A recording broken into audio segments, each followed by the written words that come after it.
कार्मिक कृत्या हिंदी पॉडकास्ट ये एक ऐसा इनिशिएटिव है अडॉन टॉक्स के द्वारा। जब अडॉन टॉक्स ने इतने सारे ऑकल्ट साइंस के पॉडकास्ट करे तो अडॉन टॉक्स को और मेरे को और मेरी पूरी टीम को लगा कि इससे भी ज्यादा डेप्थ में जाया जा सकता है। ऑडियंस बहुत ज्यादा मैच्योर हो गई है, बहुत ज्यादा सर्कुलेट हो रहा है।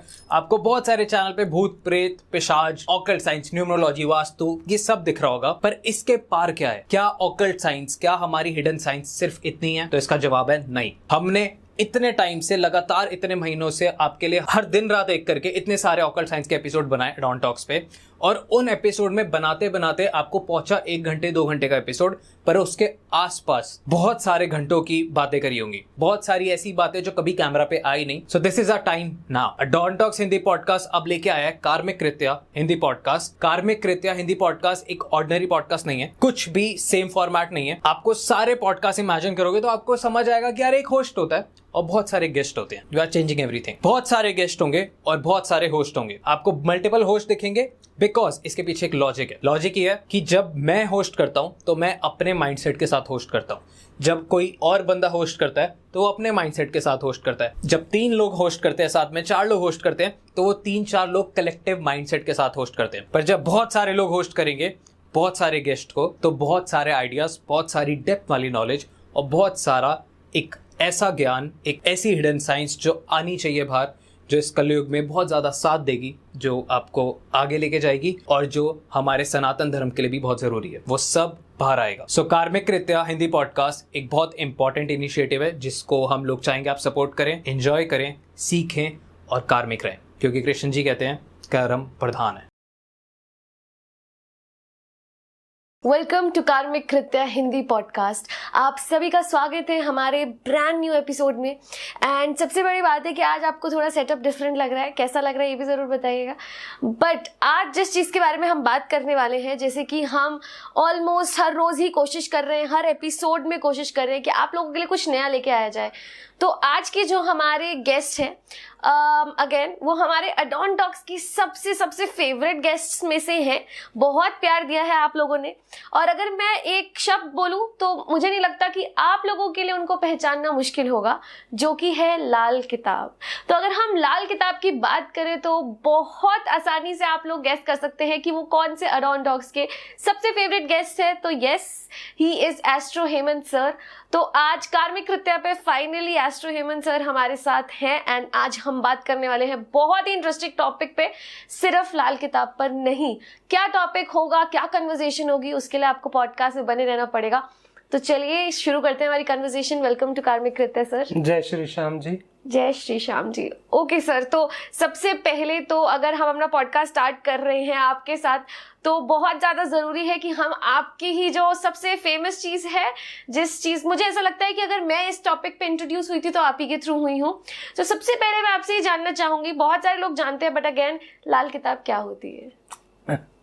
बिल्कुल, लाल किताब जो है अपने आप में एक ज्योतिष पद्धति है। अब ज्योतिष पद्धति तो बहुत सारी हैं, जैसे आप देखती हैं वैदिक है, नाड़ी है, भृगु है ना।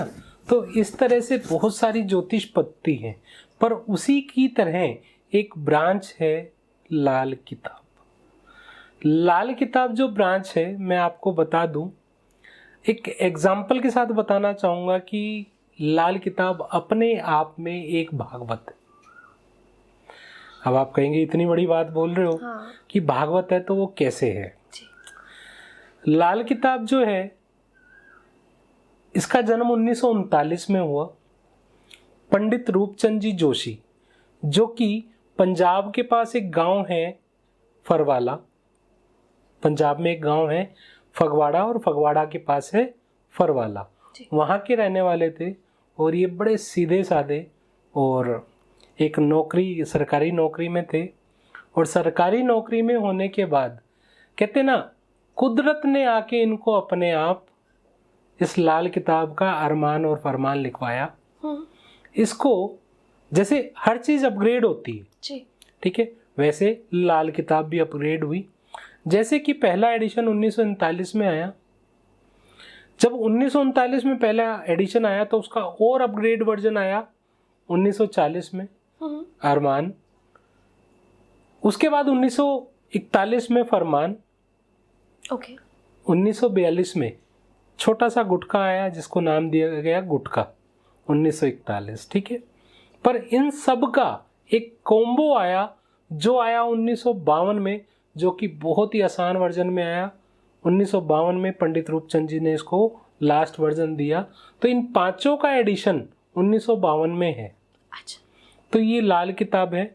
और लाल किताब जो है सबसे ज़्यादा फेमस क्यों है जी? ठीक है, सबसे ज़्यादा फेमस इसलिए है क्योंकि लाल किताब के उपाय 100% रिजल्ट ओरिएंटेड होते हैं, शर्त कि आपने उसे दिल से किया हो।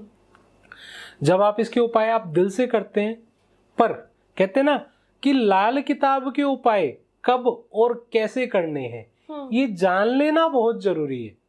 लोगों को इसके बारे में उपाय कब और कैसे करें जब वो तरीके से पता होगा तो मुझे नहीं लगता कि लाल किताब के उपाय रिजल्ट ना दें। और इसमें हम ग्रहों की आशियां ग्रहों को दे करके ग्रहों को अपने अनुकूल करते हैं, ठीक है। तो लाल किताब के बारे में एक लाइन बोलना चाहूंगा। कहते हैं क्या कि लाल किताब है ज्योतिष निराली, जो सोई किस्मत जगा देती है, फरमान पक्का देख करके आखिरी, जो दो लफ्जी जहमद हटा देती है। राइट। तो लाल किताब बिल्कुल स्मॉल प्यारी प्यारी रेमेडीज के साथ आपके सभी जीवन के सभी प्रॉब्लम्स को दूर करती है और आपको जीवन जीने का तरीका सिखाती है। लाल किताब जो है हमारे संस्कारों पे बेस्ड है। जो हमारे बुजुर्ग करते आए थे उन्हीं को हमने दोबारा से लोगों को, हमारी जनता को दोबारा से जब प्रेरित किया कि उस चीज़ों पे चलें तो हमारे जीवन में प्रॉब्लम ना आए। लाल किताब एक चीज़ और भी करती है। क्या करती है? लाल किताब रिश्तेदारी पे बिलीव करती है। रिश्तेदारी क्या? अब एक टाइम था, एक ज़माना था, आप भी अपने बचपन में रही होंगी, जब क्या करती थी आप अपने मामा के भी जाती थी, बुआ के भी जाती थी, है ना, हम बहनों के घर भी जाया करते थे, आपकी माताओं को आपने देखा होगा, राइट। बच्चों को बड़े प्यार से रखते थे और एक एक चीज़ पूजा पाठ करना सिखाते थे। आज के टाइम क्या वो चीज़ें हैं? वो चीज़ें ना होने के कारण हमारे ग्रह हमारे अनुकूल नहीं है। जब वो हमारे अनुकूल नहीं है तो वो हमें तंग कर रहे हैं, तो हम क्या करते हैं? हम जाते हैं ज्योतिष के पास, ठीक है। और ज्योतिष आपके लिए क्या करता है? ये 51,000 मंत्र कर लो, करेक्ट, 1 लाख मंत्र कर लो, राइट, नो डाउट वो मंत्र काम करते हैं। क्या आज के आधुनिक युग में 1 लाख मंत्र करने का या 51,000 मंत्र करने का टाइम किसी के पास है? नहीं है, ठीक है। ये आप भी मानती हैं कि इतने मंत्र करने का टाइम नहीं है। तो लाल किताब ने यहाँ पर जितनी भी हमारे इर्द गिर्द वस्तुएं हैं या जो भी हमारे रिश्तेदार हैं सबको ग्रहों के साथ जोड़ा, और हमारी बॉडी के अंदर सारे के सारे ग्रह हैं। हमारी बॉडी के अंदर सारे के सारे ग्रह हैं। हम अपने आप को कैसे ठीक रख के, हम किस तरह से अपनी रिश्तेदारी को ठीक करके, और कौन से ग्रह की वस्तुएं कब किसको कहाँ देने के बाद जब हमें ये पता लग जाता है कि ये चीज़ ऐसे हम सही तरीके से कर रहे हैं तो हमारे ग्रह भी हमारे साथ काम करना शुरू कर देते हैं। और सबसे अच्छी चीज़ है अब क्या है कि हम कई बार क्या करते हैं कि हमारा काम तो कोई बनता है और कर कोई रहे होते हैं, और ना तो वो हम मन से कर रहे होते हैं और ना उसमें कभी कामयाब हो पाते हैं। तो लाल किताब में एक कॉन्सेप्ट है जिसे बोलते हैं हम किस्मत का ग्रह। अच्छा, ठीक है। जब आपको आपकी कुंडली में ये पता लग जाए कि आपकी कुंडली में किस्मत का ग्रह कौन सा है, राइट, तो किस्मत का ग्रह जब आपको आपका एस्ट्रोलॉजर निकाल के दे दे, आप अपने किस्मत के ग्रह को संजो के रख ले। संजो के कैसे? उसके विरुद्ध काम ना करें, राइट, उसकी रिश्तेदारी से बना के रखें। एग्जाम्पल, आपका किस्मत का ग्रह जुपिटर निकल के आता है, तो जुपिटर कौन है? आपके पिता। लाल किताब के अनुसार जुपिटर जो है पिता है, ठीक है। तो आपके पिता, आप अपने पिता का मान सम्मान करें, पिता के साथ कभी बिगाड़े नहीं, उनकी हर चीज का ध्यान रखें, ठीक है जी। और कहते हैं जुपिटर जो है शिक्षा भी है, राइट। तो धार्मिक पुस्तकों को पढ़ते रहें तो जुपिटर आपका अच्छा होगा। और जुपिटर से जुड़े काम, जुपिटर क्या है? जुपिटर ज्ञान है, राइट? तो ज्ञान से जुड़े हुए काम करें, मैनेजमेंट से जुड़े हुए काम करें तो जुपिटर आपको आपका अच्छा रिजल्ट देना शुरू कर देता है। तो आप देखते हैं कि आपका इस साल इनकम का ग्राफ जो भी XYZ जो भी है वो अगले साल और बढ़ा, अगले साल और बढ़ा, मतलब स्टेप बाय स्टेप आपका करियर ग्राफ बढ़ता जाता है। तो ये लाल किताब में किस्मत का ग्रह है। लाल किताब में एक और अच्छी चीज है कि ग्रहों को मनचाही जगह पर पहुंचाएं। अच्छा, हम अपने ग्रहों को योग बना करके अच्छी जगह पर पहुंचा सकते हैं जहां पर ग्रह पहुंचने के बाद और भी अच्छे रिजल्ट देता है, राइट? तो इस तरह के बहुत सारी चीजें लाल किताब में हैं। जैसे कि मैं लाल किताब पढ़ाता भी हूँ, मेरे पास काफी स्टूडेंट पढ़ भी रहे हैं। तो क्या है कि वो जब एक एक चीज को समझते जाते हैं, सीखते जाते हैं और उसके अनुकूल होते जाते हैं तो उनको ऑटोमेटिक अच्छा रिजल्ट आता है और लोगों को लगता है कि लाल किताब जादू कर रही है। इसलिए लाल किताब फेमस भी हो रही है और लाल किताब के उपाय लोगों को काम दे रहे हैं, पर शर्त कि इसका उपाय दिल से किया जाए। कौन सा उपाय कब और किस तरह से करना है ये हमें मालूम होना बहुत जरूरी है। नहीं तो लाल किताब के उपाय बैकफायर भी मारते हैं, मतलब कि परिणाम बुरा भी देते हैं। ये चीज हमें समझना जरूरी है। तो कोई भी उपाय करने से पहले अपनी कुंडली को प्रिडिक्ट कराना बहुत जरूरी है कि आपको इस टाइम पे ये उपाय करना है और ऐसे करना है। तो आप जब उपाय करते जाएंगे जीवन में सफलता मिलेगी ही मिलेगी। और ये ग्रंथ कैसे है? सबसे बड़ी बात, ये ग्रंथ कैसे है? जैसे आप रामायण पढ़ते हैं या गीता जी पढ़ते हैं या बाइबल पढ़ते हैं या कुरान पढ़ते हैं तो उसमें क्या होता है, जब आप पढ़ते हैं तो उसमें आपके प्रश्न का उत्तर मिलता जाता है। समझ गए? उसी तरह से लाल किताब जो है ये सारे ग्रंथों मतलब सारे धर्मों को मानती है। इसमें किसी भी धर्म का पर्सन आकर कुछ भी पूछता है तो उपाय उसके अकॉर्डिंग मिलते हैं। धर्म के विरुद्ध हम नहीं चलते हैं, उसी के अकॉर्डिंग धर्म के अकॉर्डिंग हम उपाय दे करके उसके ग्रहों को उसके अनुकूल कराते हैं। तो जब हम पढ़ते हैं तो इसमें भी हमें हमारे प्रश्नों का उत्तर मिलता है। ऑलराइट, तो मैंने जो सोचा था 1% लाल किताब, मुझे 100% मैं कह सकती हूँ कि अमाउंट ऑफ इंफॉर्मेशन मुझे मिली मेरी एक्सपेक्टेशन से ज़्यादा। सो डेफिनेटली मुझे डिटेल में आज पता चला कि एक्चुअली लाल किताब क्या होती है। और जो अगला सवाल मेरे दिमाग में आया वो ये था कि जैसे कई लोग हैं एस्ट्रोलॉजी में मानते हैं, कई लोग हैं लाल किताब में, तो क्या ये दोनों चीज़ें बिल्कुल अलग हैं और क्या डिफरेंस है इन दोनों के बीच में? देखो, कई लोग एस्ट्रोलॉजी मानते हैं, लाल किताब मानते हैं। पहले तो मैं आपको यहाँ करेक्ट कर दूं कि दोनों ही एस्ट्रोलॉजी हैं। अच्छा। सिर्फ मैंने जैसे आपको पहले बताया कि ब्रांच अलग अलग है, मतलब रास्ता वही है, पहुंचना वही है, पर रास्ता थोड़ा सा डिफरेंट है। आप समझ रहे हैं कि वैदिक के उपाय करने में आपको जो आपके पास टाइम नहीं है, लाल किताब आपके उपाय जल्दी करती है। वैदिक की जितनी देर में कैलकुलेशन होती है, हाँ, जो बहुत महारत है, जिसने 25-25, 30-30 साल का एक्सपीरियंस करके और पढ़ाई करके वैदिक में किया है, तो वो भी आपको बहुत जल्दी प्रिडिक्ट कर सकता है। पर उपाय वही है। वैदिक में उपाय है जप तप दान, लाल किताब में हर तरह के उपाय हैं। और आप देखिएगा इस टाइम पे मार्केट में जितने भी एस्ट्रोलॉजर हैं वो किसी भी पद्धति से काम करते हों, पर उपाय मैक्सिमम लाल किताब के देते हैं। रीजन बीइंग कि लाल किताब के उपाय रिजल्ट ओरिएंटेड होते हैं। अब हमारे पास लाल किताब में क्या फायदा है आपको कि हम प्रेडिक्ट भी लाल किताब से करते हैं और उपाय भी लाल किताब से देते हैं। ऑलराइट, तो सर जैसे एस्ट्रोलॉजी के जो उपाय होते हैं आपने जैसे बताया, कई बार लोग उसको लाल किताब के उपाय के तौर पे भी देते हैं।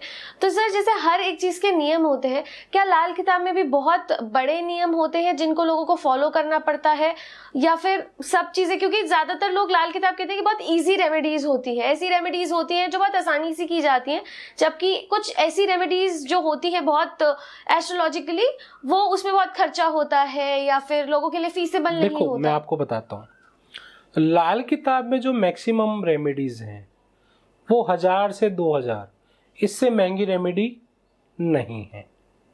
ठीक है, सबसे पहली बात बता दूं, वैदिक में नो डाउट जब यज्ञ कराना पड़ेगा या जब तब का दान करना पड़ेगा तो किसी की पॉकेट अलाउड करती है और किसी की नहीं करती है, राइट। तो लाल किताब में ऐसा है 1000-2000 रुपए में इंसान का रेमेडीज हो सकती हैं। हाँ, ये बात पक्की है कि हम लोग फीस खुलकर ले लेते हैं। क्यों? क्योंकि लाल किताब वाले जो एस्ट्रोलॉजर है ना, वो आपको कभी गुमराह नहीं करेंगे। जहां तक मैंने देखा है, लाल किताब का एस्ट्रोलॉजर आपको बिल्कुल क्लियर बता देगा कि आपके जीवन में ये चल रहा है, ऐसे चल रहा है, इसको इस तरह से कर लो। वो खुलकर फीस ले लेगा, बट आपको गुमराह नहीं करेगा। हो शनि की माया, राहु की छाया, ये नहीं किया तो तू गया। तो लाल किताब का एस्ट्रोलॉजर मेरे ख्याल से ऐसा नहीं करेगा। मैंने आज तक ऐसा लाल किताब का एस्ट्रोलॉजर देखा नहीं है, क्योंकि लाल किताब के जो एस्ट्रोलॉजर होते हैं वो बड़े मतलब मुंह के कड़वे होंगे कि भैया ये लूंगा तो लूंगा, क्योंकि मेहनत है, राइट। बट वो गुमराह नहीं करेगा। और आज की पब्लिक को चाहिए भी ये कि गुमराह ना करें। बहुत सारे हमारे एस्ट्रोलॉजर भाई हैं, परामर्श फ्री है, आइए मेरे पास। ठीक है जी, परामर्श तो फ्री है, पर उपाय के नाम पे बिल्कुल, तो ऐसा लाल किताब अलाउड नहीं करता। क्यों? लाल किताब में एक चीज है कि अदले का बदला, अदले का बदला जरूर लिया जाता है। और अब जिसका रोजगार ही एस्ट्रोलॉजी से चल रहा है तो फीस तो लेगा ही लेगा, पर गुमराह ना करे, ये एक इम्पोर्टेंट थिंक है। सर जैसे बहुत सारे देखो, पैसा हो गया, प्यार हो गया, जॉब हो गई, ये कुछ ऐसी चीजें हैं जो रेमेडीज सब लोग बहुत आसानी से लोगों के पास चले जाते हैं और उन एस्ट्रोलॉजर्स के पास चले जाते हैं, किन्हीं भी एक्सपर्ट्स के पास जाके इन चीजों के बारे में बात कर सकते हैं। बट अगर हम बात करें कुछ नेगेटिव एंटिटीज की, तो सबसे पहले तो क्वेश्चन यही आता है कि क्या ये सब चीजें होती हैं, ये सब चीजें जैसे कि भूत प्रेत, ये सब चीजें होती हैं कि नहीं होती? देखो, मैं यहाँ पर एक चीज बोलना चाहूंगा, अगर भगवान है तो भूत भी होता, सब कुछ है, ठीक है। नजर दोष भी होता है, भूत प्रेत भी होता है, एवरीथिंग। हमारी दिन की दुनिया है, उनकी रात की दुनिया है, चल रही है। भूत प्रेत आप कहो कि आदमी मर गया, उसकी आत्मा निकल गई, वही भूत है? नहीं जी, ठीक है। जिन्नात क्या होते हैं, भूत क्या होते हैं, तंत्र मंत्र क्या होता है, ये सब डिफरेंट थिंग है सब कुछ। पर लाल किताब की कुंडली में कैसे पता लगे कि आपकी कुंडली में इस चीज का दोष है या नहीं, ऐसा है या नहीं? तो वैसे तो मैं 1-2 पॉडकास्ट में पहले भी बता चुका हूं, पर फिर मैं यहाँ पर बताना चाहूंगा कि जब आपकी कुंडली में बुध 3rd हाउस में या 9th हाउस में या 8th हाउस में हो, तो ऐसे इंसान के पास आपको भूत शक्ति मिलेगी ही मिलेगी। और मैं लिख कर कह सकता हूं, क्यों? क्योंकि आप ही लोगों के पॉडकास्ट करने के बाद जो मेरे पास आए हैं देख करके, मैं बता रहा हूँ, हजारों कुंडली देखी हैं, बुध 3rd हाउस में, 9th हाउस में और 8th हाउस में, उन्होंने मुझे बोला है कि हाँ जी, जो आपने पॉडकास्ट में बोला था कि आपके पास ये दिक्कत है, तो वो वाकई में हमारे साथ है और इस चीज से हम दुखी हो रहे हैं। एक चीज मैंने और बोली थी कि राहु लगन में हो, राहु 8th हाउस में हो, ऐसे इंसान के पास ब्लैक मैजिक ऐसे इंसान के पास होता ही होता है। पर ऐसे लोग करें क्या? एग्जैक्टली ऐसे लोग करें क्या? अब जितने भी व्यूवर्स आपके चैनल के माध्यम से देख रहे हैं, मैं उनको बताना चाहूंगा कि बुध 3rd हाउस में, बुध 8th हाउस में है या 9th हाउस में है, और वो इस चीज से परेशान है, उनको सोने में प्रॉब्लम हो रही है, उनका दिमाग रिलैक्स नहीं हो पा रहा है, उनका व्यापार सही नहीं चल पा रहा है, और लोग उन्हें पागल की श्रृंखला में भी देखना शुरू कर चुके हैं। ऐसे लोग जो हैं, उनके लिए मैं बड़ा प्यारा सा उपाय देने जा रहा हूं। अगर किसी का बुध 3rd हाउस में है, तो ऐसा इंसान अपना सबसे पहले तो नाक छेदन कराए, हरे मूंग की दाल रात को भिगो के रखे, सुबह पक्षियों को खिलाए, ठीक है जी। और 8th हाउस में कहते हैं बुध 8 माँ काली के जीवा का प्रतीक है। अच्छा, माँ काली की जीवा का प्रतीक है। वैसे तो यहाँ पर बुध 8 के लिए उपाय बताया गया है, 8 अखरोट आप जो है माँ दुर्गा के चरणों में हर बुधवार को रखें। और किसी का बुध 9th हाउस में है, तो उसके लिए मैं आपको बता दूं कि लोहे की गोली पर रेड कलर का पेंट करके, लोहे की गोली क्या है, साइकिल के बेरिंग में लोहे की गोली होती है, उसके ऊपर रेड कलर का पेंट करके अपने पॉकेट में रखना शुरू करे, राइट। और ऐसे इंसान मिट्टी के बर्तन में मशरूम भर के मंदिर में दे, अच्छा, तो ऐसे इंसान की इस तरह की प्रॉब्लम्स दूर होती हैं। तब इंसान को अपने आप उस चीज में रिलैक्सनेस महसूस होती है। और आपको बता दूं कि ये उपाय मैंने बहुत सारे लोगों को दिया जिनके मेरे पास पॉजिटिव रिस्पॉन्स आए कि सर वाकई में ये चीज़ चल रही थी और ऐसा हुआ, ये प्रॉब्लम है। और इस उपाय को जब मैंने किया तो काफ़ी फर्क पड़ा। ऑलराइट सर, तो जैसे कि मैंने अपनी ऑडियंस को बताया कि हमारा आज एक टॉपिक नहीं है, आज हम सिर्फ लाल किताब पर बात नहीं करेंगे, आज हम सिर्फ सर को लाल किताब के क्वेश्चंस नहीं देंगे। बट सर, जैसे कि आपने हमारे को हर चीज़ इतने अच्छे से समझाई, अगर आपको 13 साल, सर को 13 साल से ज़्यादा का एक्सपीरियंस है, तो डेफिनेटली आप तो सारा टाइम ये प्रॉब्लम्स देखते हैं। और मैक्सिमम प्रॉब्लम्स लोगों को या तो अपने प्यार रिलेशनशिप्स में होती है या पैसों से रिगार्डिंग होती है।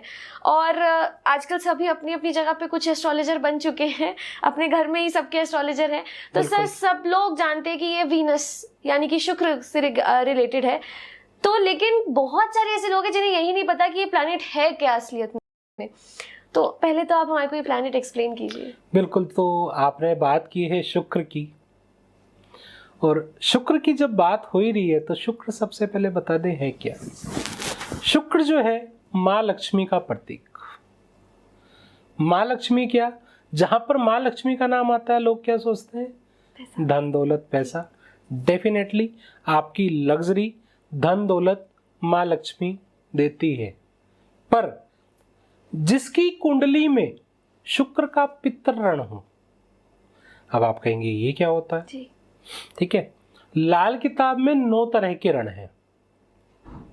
सबसे पहला जुपिटर का है और उसी तरह से सभी ग्रहों के रण हैं। तो शुक्र का रण होता क्या है, पहले ये समझते हैं। शुक्र का रण जो ये होता है कि घर में औरत को तंग किया गया हो दहेज के नाम पे, बुजुर्गों द्वारा या खुद करता हो, ठीक है जी। माँ ने मतलब सासू ने बहू को घर से निकाल दिया हो तो पितर रण लगता है, ठीक है। प्रेग्नेंट लेडी को तंग किया गया हो या उसे जला दिया हो, क्योंकि पहले के जमाने में ऐसा भी होता था, तो ये शुक्र का पितर रण होता है। जब ये शुक्र का पितर रण लग जाता है तो कई पीढ़ियों तक घर में लग्जरी माँ लक्ष्मी खुश होकर नहीं आती, राइट। तो ऐसे में जब आपकी कुंडली में शुक्र का पितर रण लगा हो तो 100 गायों को अपने पूरे परिवार के, जो पूरा परिवार होता है ब्लड रिलेटेड वाला, पूरे परिवार के 100 लोगों को, जो 100 गायों को खाना खिलाना है, चारा खिलाना है, पूरे परिवार से पैसा लेकर के, सबका पैसा बराबर होना चाहिए, किसी एक का भी पैसा पूरा नहीं है। तो जो करवा रहा है इस ऋण का जो योग करवा रहा है, उसको उसके गुना नाम के 10 गुना पैसे डालने होंगे। और साथ में बोलना होगा उस पर्सन को कि भाई बाकी सबने करा लिया, तेरा ऋण तेरे पे बाकी है, तेरा ऋण तेरे पे बाकी है। तो ये शुक्र का ऋण लग जाता है तो ऐसा इंसान जो है ना, मतलब सही बात बोलूं तो परमात्मा कुदरत जो है ना सिर्फ 20% तंग करती है। 80% इंसान अपने आप से गलतियां करके अपनी जिंदगी में दुख पाता है, ठीक है ना। तो इसीलिए मैं यहाँ पर एक लाइन भी और बोलना चाहूँगा। क्या कहते कि लाल किताब में परहेज ही परहेज है, कर लेगा तो तेरे काम आएंगे, नहीं तो ये ज्योतिष तुझसे उपाय के नाम पे बहुत मोटी रकम कमाएंगे।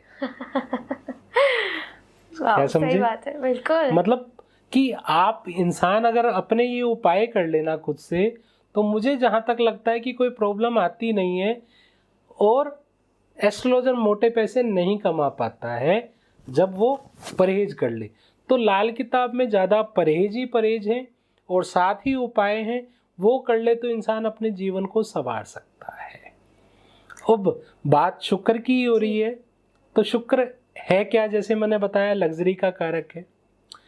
अब शुक्र अलग अलग घरों में कैसे रिजल्ट देता है? बिल्कुल, ये तो हमारे ऑडियंस के लिए सबसे बेस्ट होगा जी। तो आप लोगों को एक बात कहने वाला हूं, अगर धर्म दुनिया ना औरत पे बिकता तो कोई लेख बंदा विधाता ना लिखता। वाओ। तो इसका मतलब क्या बना? कहते कि अगर कोई भी इंसान, मतलब आज औरत के ऊपर दुनिया बिक जाती है, ये आजकल की दुनिया की बदनसीबी है।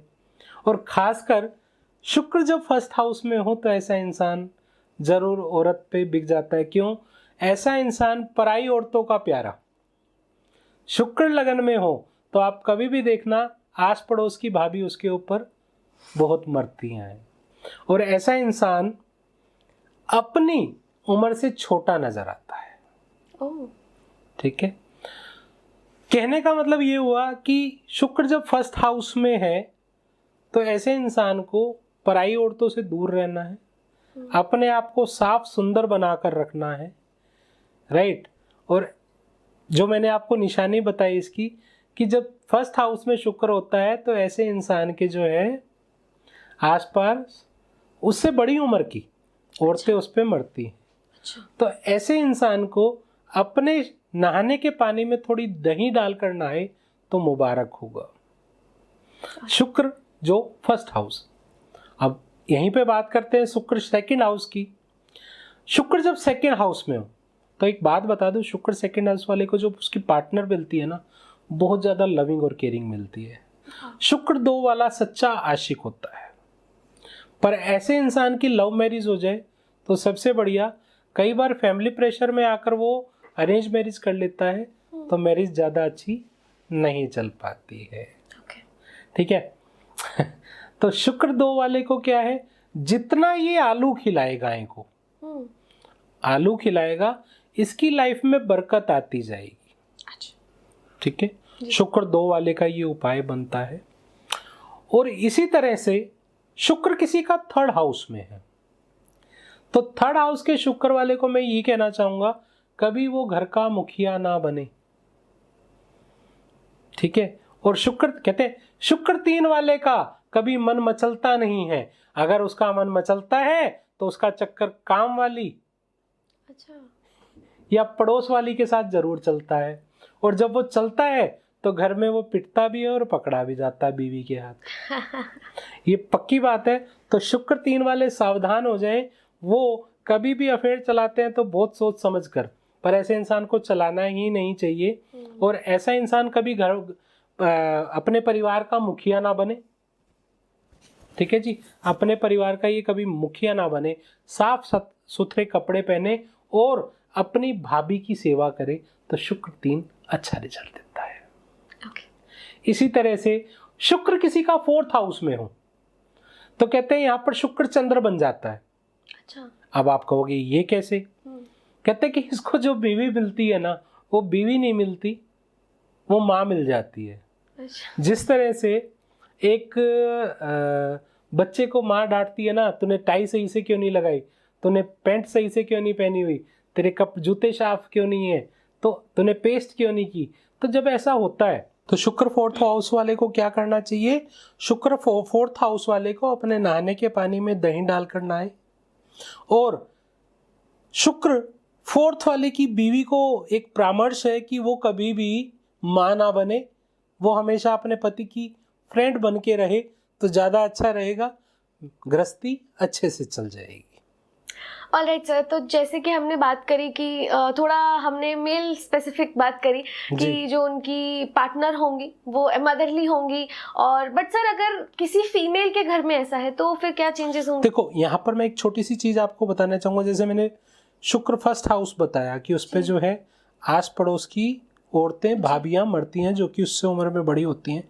इसी तरह से शुक्र लगन वाली पर उसका बॉस हमेशा मरता है और उसको तंग भी करता है, जिसकी वजह से वो या तो नौकरी छोड़ देती है या वो सेक्रीफाइस कर लेती है। तो ऐसी मेरी बहनों और भाभियों को कहना चाहूँगा कि वो सेक्रीफाइस ना करे, वो जॉब छोड़ना ही पसंद करे और अपने उपाय करे, अपने नहाने के पानी में हमेशा दही डाल कर नहाए, तो ऐसा उसके साथ दिक्कतें नहीं आएंगी। इसी तरह शुक्र 2 में हो, तो शुक्र 2 लेडीज की कुंडली में है तो उसको पति बहुत ज्यादा लविंग केयरिंग मिलेगा। वो अगर रिलेशन को खराब करेगी तो अपने चिड़चिड़ेपन की वजह से करेगी। इसी तरह से शुक्र 3rd हाउस में है लेडीज की कुंडली में, तो शुक्र 3rd हाउस वाली लेडीज को कहा जाता है कि भाई कभी भी एक्स्ट्रा मैरिटल अफेयर के चक्कर में ना पड़े, नहीं तो क्या है बच्चे तक भी इज्जत नहीं करेंगे, राइट। इसी तरह से शुक्र 4th हाउस वाली के लिए मैंने बताया कि वो अपने पति की फ्रेंड बन के रहे, माशूका बन के रहे, तो जिंदगी में तरक्की पा जाएंगे। वरना क्या है आपस में लड़ते भिड़ते पति अलग होगा, पत्नी अलग होगी, दोनों अलग अलग जगह पे अलग एक्स्ट्रा मैरिटल अफेयर कर रहे होंगे। इसी तरह से शुक्र 5th हाउस वाले के लिए बोला गया है, कहते शुक्र 5th हाउस वाला सच्चा आशिक होता है, ठीक है। तो शुक्र 5th हाउस वाले को क्या है, जब तक फैमिली अलाउ ना करे तब तक लव मैरिज की तरफ ना जाए।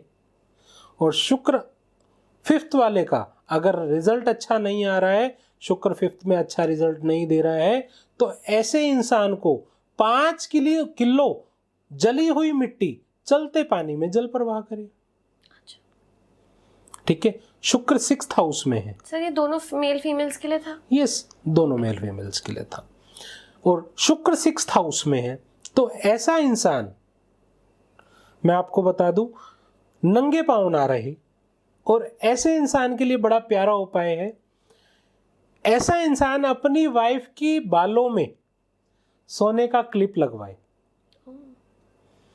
तो उसका शुक्र मतलब उसको लग्जरी जितनी मिलेगी फिर वो सोच नहीं सकता। शुक्र 6th हाउस में है और वो अपनी वाइफ के बालों में क्लिप लगवा दे, वो भी सोने का, तो उतनी, उसने तो छोटा सा सोने का क्लिप लगवाया है, उसकी जिंदगी में बरकत देखना कितनी ज्यादा आती जाएगी। शुक्र 7th हाउस में हो। और सर अगर फीमेल हो तो फिर अपने हस्बैंड को क्या गिफ्ट करे?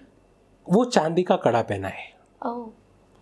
शुक्र अगर 6th हाउस में है, वो लेडीज की कुंडली में है, तो वो अपने पति को जो है चांदी का कड़ा पहनाए। शुक्र 6th हाउस वाली जो है अपने जो है नंगे पांव रहना बहुत पसंद करती है। अच्छा। तो उसको नंगे पांव नहीं रहना है, ठीक है। और इसी तरह से शुक्र 7th हाउस में हो तो इसमें ऐसा हस्बैंड वाइफ का जोड़ा जो जन्मों तक साथ चले, एक दूसरे का साथ निभाने वाला, चाहे लाइफ में चाहे व्यापार में, राइट। अब इसी तरह से शुक्र अगर 8th हाउस में है तो ऐसे जातक की जो पार्टनर होती है कटु वचन बोलने वाली। अच्छा। जो रिश्तों को भी रिश्ता ना समझे, जो रिश्तों को भी रिश्ता ना समझे, हर चीज से दूर, तो ऐसे आदमी को क्या कहा जाता है, 8 किलो जिमीकंद या 8 किलो गाजर हर साल मंदिर में दे, ठीक है। और ऐसे ही इंसान के अंडरगारमेंट्स हमेशा फटते हैं, ये निशानी है, ओके, ठीक है। आप देखना शुक्र 8 वाले के मैंने काफी पॉडकास्ट में बोला है कि उनके अंडरगारमेंट्स या तो फटते हैं या गुम होते हैं या खराब होते हैं, तो ऐसे इंसान के लिए बोला गया है वो 8 किलो गाजर किसी मंदिर में दान देवे, चाहे वो हस्बैंड की कुंडली में हो चाहे वाइफ की कुंडली में हो। वाइफ की कुंडली में तो हस्बैंड कड़वा बोलने वाला मिलेगा, और वाइफ की कुंडली में है तो हस्बैंड कड़वा बोलने वाला मिलेगा। तो ये कड़वापन क्या है, आपस के रिलेशन को खराब करता है और आपस के रिलेशन को दूरियां पैदा कर देता है। तो ऐसे इंसान को क्या करना चाहिए, गाय को जवार खिलाए, बिना सींग वाली गाय को 43 दिन लगातार। शुक्र 8th हाउस में है तो ऐसा इंसान 43 दिन तक काली गाय को जवार खिलाए, ठीक है जी। नंगे पांव ना रहे, फटे हुए अंडरगारमेंट्स ना डाले, अपने शरीर पर इत्र लगाकर रखे, ठीक है। इसी तरह से शुक्र 9th हाउस में हो। अब शुक्र 9th हाउस की सबसे पहली निशानी बता दूं, जब शुक्र 9th हाउस में हो तो, और वो आपका खराब हो रहा हो, तो आपकी सबसे पहली क्रेविंग होगी गोलगप्पे ज्यादा खाने की। शुक्र 9th हाउस में आप देखना, शुक्र खराब हो रहा हो तो 9th हाउस में वो गोलगप्पे खाने की क्रेविंग कर देता है, और शुक्र यहाँ पर मंगल बद का रूप भी ले लेता है। ऐसे इंसान की कुंडली में 2 शादी के योग भी बन जाते हैं। ऐसे ही शुक्र 4th में भी बनते हैं, ऐसे ही शुक्र 9th हाउस में भी बनते हैं। तो ऐसे इंसान को अपनी एक बार शादी करके अपने पार्टनर के साथ दोबारा शादी कर लेनी चाहिए, तो उससे 2 शादी का योग भी कट जाता है। अरे तो सर अगर ये अच्छा शुक्र हो तब भी? शुक्र बंदा होगा तभी तो। 9th हाउस में शुक्र ज्यादा अच्छा नहीं होता है। ओके, ठीक है। अब 10th हाउस में शुक्र है, तो यहां पर क्या कहा गया है? पति पर भारी पत्नी। अच्छा, मतलब शुक्र 10 वाला हमेशा अपनी पत्नी से दबकर रहता है, राइट? उसको दबे रहना ही अच्छा है। जितना शुक्र 10 वाला अपनी बीवी से दब के रहेगा उतनी तरक्की पाएगा। अब शुक्र 10 वाले की खासियत क्या है? मेरा शुक्र 10th हाउस में है और मेरी पत्नी जब भी मेरे साथ कहीं जाती है, मैं गारंटी देता हूं इंसान जितनी मर्जी तेज गाड़ी चला ले, उसका एक्सीडेंट हो जाए या कोई प्रॉब्लम आ जाए तो मुझे बता देना। अच्छा।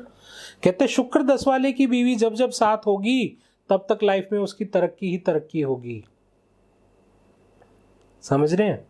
और इसी तरह से शुक्र अगर आपका 11th हाउस में है तो शुक्र 11th हाउस वाले की जो वाइफ होती है वो थोड़ी तेज तर्रार होती है, चतुर, क्योंकि शनि के घर में शुक्र है।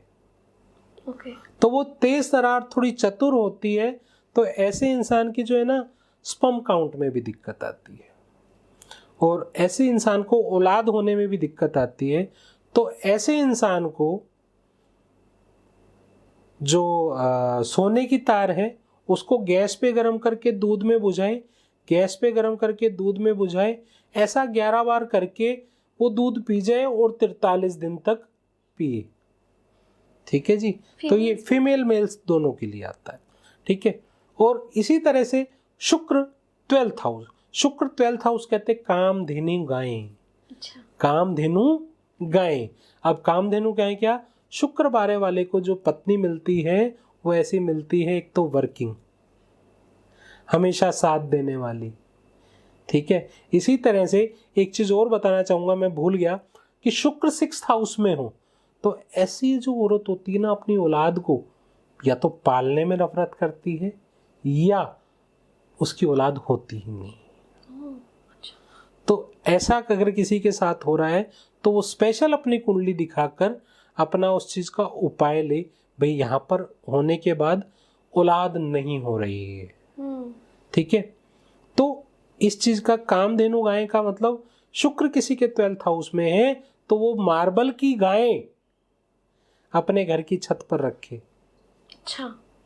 शुक्र आपको और ज्यादा अच्छा रिजल्ट देना शुरू कर देगा। गाय भी जो है माता, जो गाय माता है वो शुक्र को रिप्रेजेंट करता है। ठीक है। वो शुक्र को रिप्रेजेंट करता है। तो ये मैंने बताया आपको शुक्र के 12 घर के रिजल्ट। ठीक है जी। अब इसमें बहुत सारे लोग कहेंगे शुक्र के साथ मेरा राहु है, कोई कहेगा मेरा शनि है, कोई कहेगा मेरा सूर्य है। तो मैं आपको बता दूं कि जिसका तो शुक्र में के साथ राहु है उसकी मैरिड लाइफ तो डिस्टर्ब होगी, पर लग्जरी लाइफ उसकी बहुत जबरदस्त होगी। ऐसे इंसान के नेता अभिनेता बनने के भी योग होते हैं। और सूर्य के साथ शुक्र है तो क्या है, सूर्य वहां पर शुक्र को जला रहा है, तो ऐसे इंसान को गाय को गुड़ खिलाना चाहिए। अब क्या किया, गाय जो है शुक्र, सूर्य है गुड़। ठीक है। तो ऐसा इंसान जो है गाय को गुड़ खिलाता रहेगा तो इस युति का योगदान ठीक रहेगा। और एक इस सब के बीच में मेरे माइंड में बैठे बैठे एक दिमाग में एक उपाय आ गया जो मैं चाहता हूं कि सारी जनता तक जाए। हमारी माताएं बहनें सारा दिन काम करती हैं, मेहनत करती हैं, उनका शरीर वीक होता जाता है। ठीक है। जब मंथली सर्कल आता है तब बहुत प्रॉब्लम होती है। तो ऐसी बहनों को एक उपाय देना चाहूंगा वो पान रोजाना खाना शुरू कर दे। अच्छा। चूने वाला खाए, एक्स्ट्रा गुलूकंद डलवा के खाए, उसको इन प्रॉब्लम से निजात मिलेगी। बुध अच्छा होगा, बुद्धि अच्छे से काम करेगी, और बुध अच्छा होगा तो शुक्र अपने आप अच्छा हो जाएगा, मैरिड लाइफ अच्छी होनी शुरू हो जाएगी। तो पान खाना एक सिंपल सा उपाय बताया है, पर जिंदगी में बदलाव लेकर आता है। वाओ। और शुक्र और शनि की युति, कहते हैं लाल किताब में इसको जो है लैला मजनू कहा गया है। अच्छा। ठीक है, तो किसी की कुंडली में शुक्र शनि और की युति हो तो ऐसे इंसान का जो है लव मैरिज बहुत अच्छे से चलता है। किसी की कुंडली में शुक्र शनि और बुध की युति हो तो ऐसा इंसान जो है खुले डुले मकान में रहे, जिंदगी में उसके बरकत ही बरकत आती है। और आज के कलयुग के जमाने में बुध शनि राहु केतु जिसका अच्छा है तो वो जिंदगी में तरक्की ही तरक्की करता है, और साथ में शुक्र। ओके, तो ये सबसे बेस्ट पार्ट हो गया हमारे पॉडकास्ट का कि हमारे को 12 के 12 घरों के बारे में पता चला, शुक्र के 12 घरों के बारे में। बट इन्हीं के चलते सर मेरे दिमाग में अगेन एक चीज़ आई कि डन, हम लोगों को पता चल गया हमारा शुक्र किस घर में बैठा है और हमने उसके रिगार्डिंग रेमेडी करी। बट सर जैसे आपने बताया कि शुक्र अगर आपका किसी प्लैनेट के साथ है तो वो रिलेशनशिप अच्छा ना दे बट आपको तरक्की बहुत लाइफ में दे सकता है। तो ज्यादातर जो शुक्र है वो फीमेल्स के साथ ही एसोसिएटेड होता है। बहुत सारे मेल्स हैं जो शायद उनको सिर्फ पैसे की नजर से देखते हैं, तो क्या शुक्र उनके सेल्फ डेवलपमेंट के लिए भी जरूरी है मेल्स के लिए? देखो दोनों चीजों के लिए जरूरी है ना, लग्जरी। अब एक चीज बताओ, मैं एक एग्जाम्पल लेके चलता हूँ, छोटा सा एग्जाम्पल दूंगा, वो चाहे मेल हो चाहे फीमेल हो। एक हस्बैंड वाइफ में झगड़ा हो गया, शुक्र बीवी के लिए शुक्र पति, पत्नी के लिए शुक्र पत्नी, राइट, दोनों एक दूसरे के लिए शुक्र है। अब एक शुक्र हम खराब कर लेते हैं तो आप जानते हैं कितने शुक्र खराब होते हैं? 6। अच्छा, एग्जाम्पल, और उसकी जाहिर निशानी जो है वो केतु से होती है। एग्जाम्पल कैसे? आपने शुक्र खराब किया, अब शुक्र जो बलि का बकरा रखता है वो किसको रखता है? चंद्रमा को। चंद्रमा क्या है? हमारे मन का कारक जी। हमारी माता, हमारा नगद धन, ये तीनों चंद्रमा है। अब किसी बहू को प्रॉब्लम हुई, दोनों हस्बैंड वाइफ को प्रॉब्लम हुई तो दोनों अपनी माँ को बताते हैं पहले जाके। करेक्ट है, मैं प्रैक्टिकल लेके चल रहा हूं साथ में आपको, जिससे समझ में आई। तो माँ क्या है? चंद्र। अब चंद्र भी बहुत तेज है, चंद्र भी समझदार है, तो वो क्या है? चंद्र के बलि के बकरे हैं 3, जिसमें नाम आता है सूर्य, मंगल और गुरु, तीनों मेल प्लेनेट। अब सूर्य क्या है लाल किताब में? अपना आपा। सबसे पहले तो इंसान लथार्जिक हो गया। अच्छा। सोचने क्षमता की, समझने की क्षमता खत्म हो गई। ठीक है, दूसरी चीज जुपिटर। जुपिटर कौन है? अब माँ किसको बोलेगी सबसे पहले जाके? अपने हस्बैंड को, मतलब बच्चे के लिए पिता हो गया। ठीक है, खराब हो गया। वो क्या है? वो भी बेटे को गालियां दे रहा, तूने ये क्या कर दिया, तूने ऐसे क्या कर दिया, वो कर दिया, और समाज में मान सम्मान खत्म हो रहा है। ठीक है, दोनों चीजें। और जब ये नहीं हो रहा तो कैरियर में भी तो मन नहीं लग रहा, कैरियर भी तो डाउन जा रहा है, क्योंकि जुपिटर आपका कैरियर भी है। समझ गए? 2 ग्रह समझ में आ गए आपको, सूर्य कैसे खराब हुआ और गुरु कैसे खराब हुआ? चंद्रमा की वजह से। तीसरा ग्रह है मंगल। मंगल हमारे भाई, मंगल हमारे दोस्त, मंगल हमारा ब्लड। ठीक है, हमारा ब्लड जो है वो भी मंगल है, राइट। तो भाई बहनों से बननी बंद हो जाती है, पराक्रम डाउन हो जाता है, ब्लड रिलेटेड प्रॉब्लम आती है, राइट। कितने ग्रह खराब हो गए? शुक्र, चंद्र और 3 ये जी। कितने हो गए? 5। अब इन तीनों ने मिलकर एक बलि का बकरा रखा है, वो है केतु। केतु औलाद, केतु विश्वास, केतु ब्याज का कारक। केतु जीजा और साला का कारक, केतु घर में रखे प्याज का कारक। आप ये देखना जिसकी कुंडली में केतु खराब होने लग जाए उसके घर में रखे प्याज में से स्मेल आनी शुरू हो जाती है। आप समझ रहे? तो कितने ग्रह खराब हो गए? 6। बचा कौन? 3। जब ये सब खराब होंगे तो इनके बलि के बकरे भी तो कहीं ना आएंगे। तो अल्टीमेटली हम एक शुक्र खराब करके सारे ग्रहों को खराब कर लेते हैं। तो इसलिए अपने शुक्र को चाहे मेल हो या फीमेल हो उसे खराब नहीं करना चाहिए। ऑलराइट, तो सर जैसे हमने रेमेडीज जानी हर एक घर की, बट कुछ ऐसी रेमेडीज भी होंगी जो हम डेली लाइफ में प्रैक्टिस कर सकते हैं इर्रिस्पेक्टिव हमारा शुक्र किस घर में बैठा है, तो वो क्या हो सकती है? देखो मैं आपको एक बात बताता हूँ। शुक्र को ठीक करने के लिए सबसे पहले माँ लक्ष्मी की पूजा, श्रीम मंत्र का जाप आप रेगुलर करें, अपनी वाइफ की सेवा करें, अपनी गर्लफ्रेंड की सेवा करें, दोनों एक दूसरे की समझने की कोशिश करें, ठीक है। और आपके घर में रखी खुशबू जी, ये भी शुक्र का कारक है, राइट। तो अब जैसे आपके घर में कई बार अरोमा रखा होता है, ठीक है, कई बार आपके घर में जो है फर्श में आप कुछ ना कुछ डलवाते हैं, ये साफ सफाई जितनी होगी वो शुक्र अच्छा होगा। आपके शरीर की सफाई जितनी होगी शुक्र अच्छा होगा।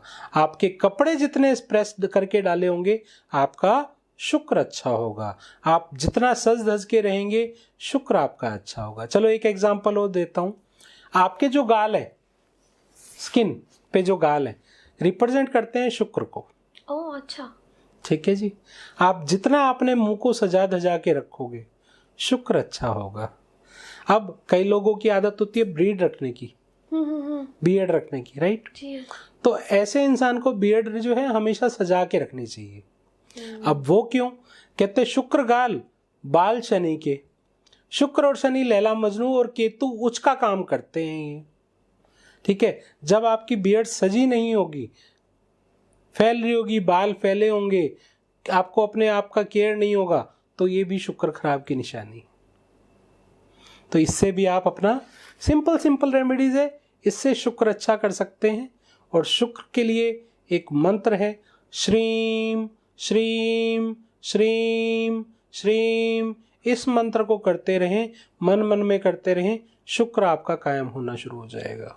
ऑलराइट, तो सर आपने कहा सज धज के रहना चाहिए, बट ज़्यादातर हस्बैंड्स को यही प्रॉब्लम होती है, हमारी वाइफ बहुत मेकअप खरीदती है, बहुत मेकअप पे पैसे खर्च करती है, तो सर क्या ये टिप हमें देनी चाहिए कि लड़कों देखो को? मैं एक एग्जांपल देता हूँ। समझदार इंसान क्या करता है, उसको अपनी वाइफ को मेकअप लेके देता है। जितनी उसकी वाइफ सज के रहेगी, जितना खुद सज धज के रहेगा, उतना तेरा शुक्र अच्छा होगा। जितना तेरा मेकअप में नहीं लगा होगा उससे ज्यादा तुझे तो कमाई आ जाएगी।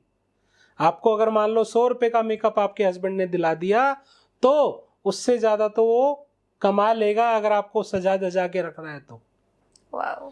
जितना आप अपने घर की लक्ष्मी को सजा धजा के रखेंगी, घर मतलब माता रानी लक्ष्मी है जरूर है, पर सबसे पहले आपके घर में आपकी वाइफ आपकी जो है लक्ष्मी है।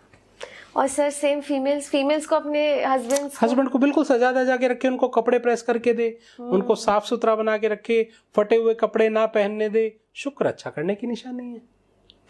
तो सर एक चीज़ मेरे दिमाग में आई जो कि डेफिनेटली हमारी ऑडियंस में बहुत सारे ऐसे लोग हैं जो मैरिड हैं, बट बहुत सारे ऐसे लोग हैं जो अनमैरिड भी हैं। और सर एक चीज़ जो सबसे ज़्यादा आजकल चल रही है, गर्लफ्रेंड बॉयफ्रेंड मल्टीपल रिलेशनशिप्स, क्या सर इन चीज़ों से शुक्र खराब होता है? डेफिनेटली होता है। अब मैं आपको एग्जांपल देता हूँ कि जब भी आप, चाहे वो आपकी गर्लफ्रेंड के साथ, चाहे आप अपनी बीवी के साथ दिन के समय फिजिकल रिलेशन बनाते हैं तो भी शुक्र खराब होता है। अब आप ये देखिए, जो गर्लफ्रेंड है बॉयफ्रेंड है वो तो बनाते ही दिन के समय होंगे क्योंकि उनको तो टाइम ही ऐसा चाहिए, तो शुक्र खराब है। वो ये नहीं समझ पा रहे कि कहाँ से चीज कहाँ अटैच होके कहाँ पर खराब हो रही है। और एस्ट्रोलॉजी यहीं पे तो आपको मार्गदर्शन करती है कैसे आपको अपने जीवन में लग्जरी को लाना है, कैसे उसको बढ़ावा देना है, कैसे आपके पास ज़्यादा से ज़्यादा लग्जरी है। लग्जरी होगा तो प्यार होगा, प्यार होगा तो बच्चे होंगे, तभी तो परिवार होगा। जी ऑलराइट, तो हमने बात करी सारे 12 घरों के बारे में, हमने बहुत सारी चीज़ें जानी। बट सर बहुत से ऐसे लोग होंगे जिन्हें अभी भी एस्ट्रोलॉजी खुद की नहीं देखनी आती, घरों के बारे में नहीं पता और भी बहुत सारी चीज़ें, और शायद वो नहीं जा सकते किसी एस्ट्रोलॉजर के पास ड्यू टू एनी रीज़न। तो सर उन लोगों के लिए क्या हम इस चीज़ के बारे में एक डिस्कशन कर सकते हैं कि हम बिना कोई घर जाने या किसी भी चीज़ के सिर्फ कैरेक्टरिस्टिक्स के बेसिस पे ये पता लगा सकते हैं कि क्या हमारा या सामने वाले का शुक्र वीक है या स्ट्रांग है?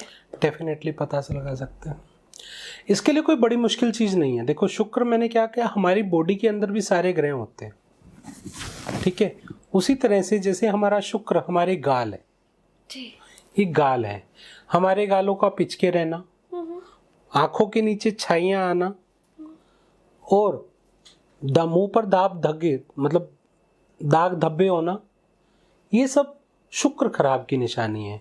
किसी भी घर को जाने बिना, किसी भी चीज़ को जाने बिना हम बता सकते हैं कि हमारा शुक्र खराब है। और किसी के साथ ऐसा हो रहा है तो ऐसी लेडीज, ऐसी मेरी बहन भाभी जो है, अपने नाक में चांदी डाले, अपने नाक में चांदी डाले तो इससे भी शुक्र अच्छा होता है।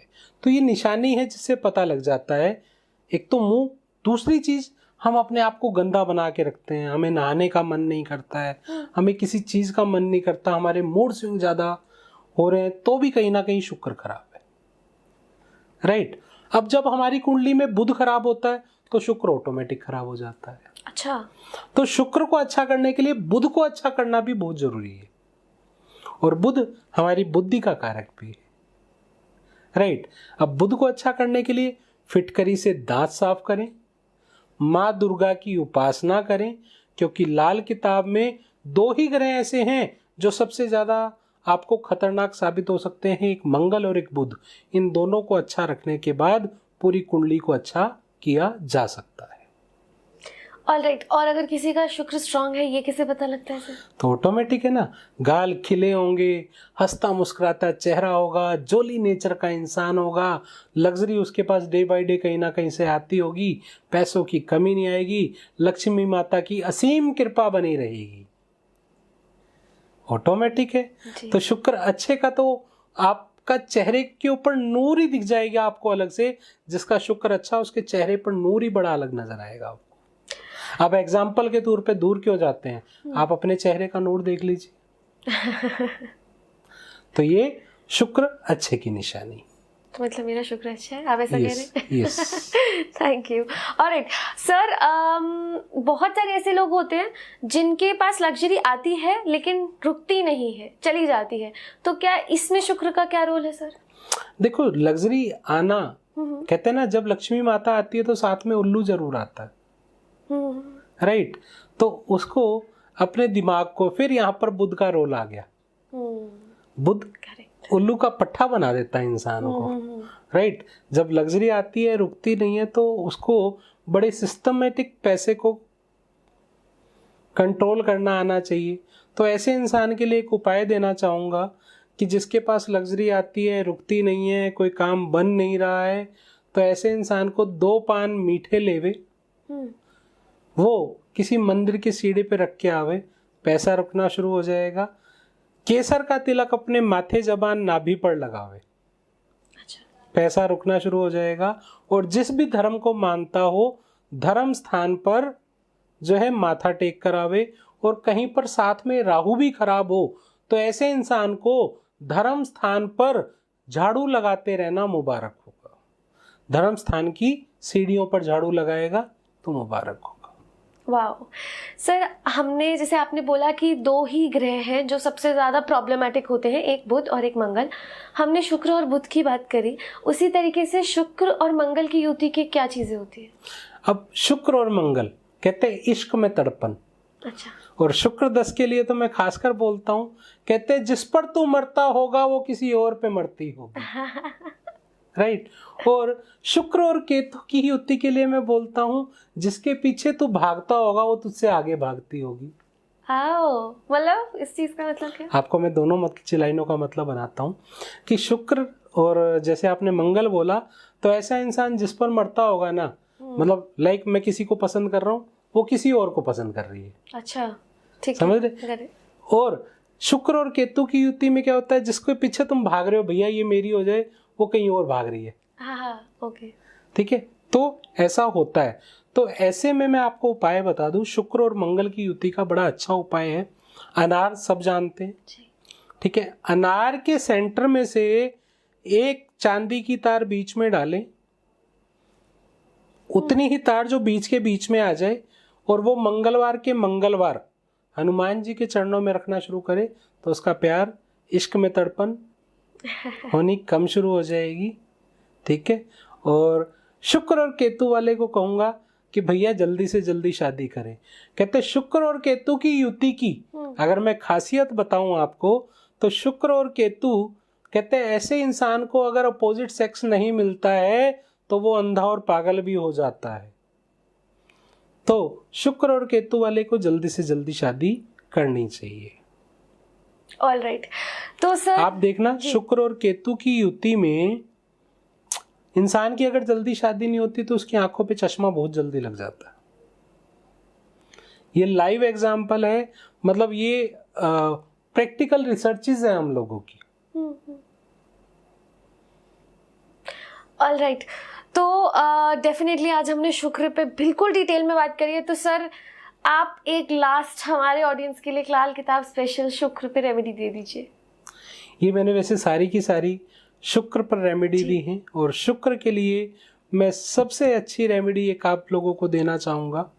कहते घर में आए मेहमानों की मेहमान नवाजी करना आपको शुक्र को अच्छा करता है।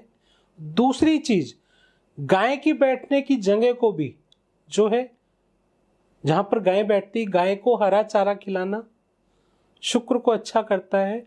और किसी की कुंडली में शुक्र और बुध की नाड़ी नहीं लग रही है तो उसके लिए मैं बड़ा अच्छा सा उपाय देना चाहूंगा।